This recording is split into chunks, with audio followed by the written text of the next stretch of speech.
Well, we are looking at snow on the horizon. Yes, you can see all that satellite radar right behind me there showing yes, another round of snow because we haven't had enough already this week. And believe it or not, this is round one of two headed our way over the next 72 hours. Let's look at that satellite radar right now. See, it doesn't really look like all that much. This Alberta Clipper system is going to spin through the region really quick. Only about a 12-hour system that will drop another inch or two of accumulation in the coming hours. But you can see just behind me there, that snow moving on in over the next several hours. However, things right now, pretty quiet across south central Wisconsin. You can see a few of those light flurries still rolling through the northern and northwestern reaches of our neck of the woods, but altogether, things are looking fairly quiet. Our Constellation camera, maybe not so quiet. Look at that traffic on East Wash this evening. That's normal. Yesterday, it was a virtual ghost town with all of that snow and those slick roadways.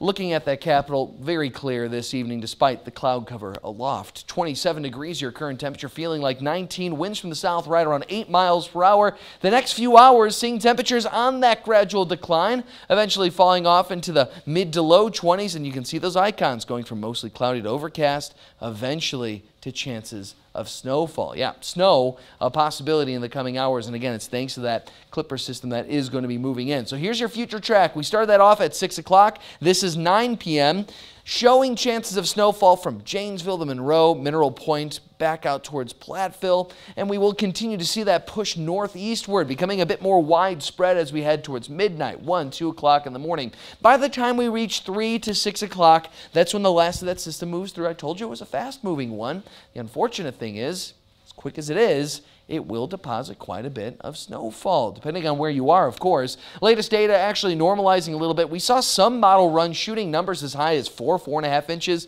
I'm not expecting that much snowfall out of this system. You can still see Monroe shooting up to around 3.9 inches. I'm expecting 1 to 2 inches with an isolated 3-inch possibility of snowfall totals overnight tonight into early tomorrow morning from this fast-moving Clipper. Temperatures overnight tonight diving back down towards 21 degrees, and with it getting as cool as it is expected to be, we could run into the potential of not only snow, but more of that refreezing, that slush, any of that leftover ice. If it melted at all today for a brief period, we may see that refreeze overnight tonight. So be mindful of that slick road conditions early tomorrow morning. The good news is it will be dry. It will be quiet throughout the region for tomorrow, seeing temperatures closer to the mid to upper 20s throughout much of the day. Overcast skies, nothing necessarily to write home about. That is, until you start talking about late tomorrow evening and see that icon, snow by late evening tomorrow. That's why the National Weather Service has placed the entire region under a winter storm watch beginning at Friday morning, right around 6 o'clock in the morning,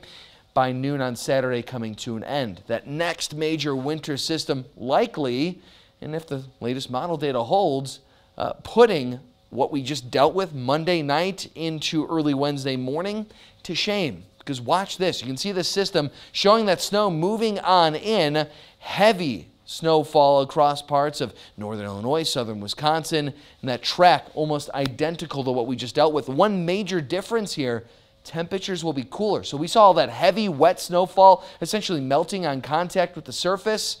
That changes. Friday, a high temperature of 29 only, hitting 23 on Saturday as the last of that snowfall exits.